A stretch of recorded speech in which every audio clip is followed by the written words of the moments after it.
advice would you give to someone looking to quit porn? Well, I gave some advice a little earlier about quitting alcohol, and I would say it isn't that you're trying to quit porn.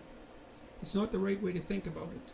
The right way to think about it is that you're trying to figure out how to have a better life. And so you have to figure out, well, I would say do the future authoring program and keep your porn addiction in mind and think. So in the first part of the future authoring program, it asks you a bunch of questions about what your life could be like in 3 to 5 years if you took care of yourself like you were someone that you cared for. And then it asks you questions about your friends and your family and your career and your time outside of work and your health and the important dimensions of life. And it asks you to spend 20 minutes writing about how good your life could be in 3 to 5 years if you got your act together and did what was good for you. And then it asks you to write about the hell you could be in if you didn't.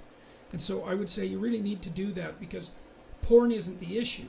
The issue is that you're not living your life the way you want to. And so you need a vision of life that's more compelling than the porn, and you need a counter vision too that frightens you, because otherwise porn is obviously extraordinarily gratifying in the short term, but you seem to be suffering from the medium to long-term consequences of its use.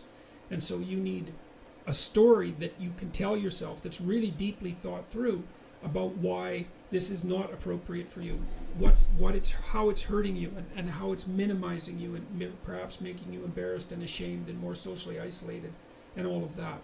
So I would say think about it as cleaning up your psyche and your behavior rather than merely stopping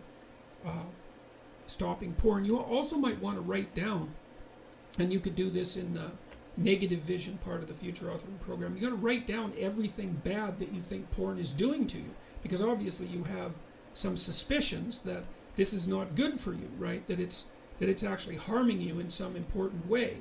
And so you need to be fully cognizant of what those ways are, and then take them seriously and decide if that's the pathway through life on which you wish to travel.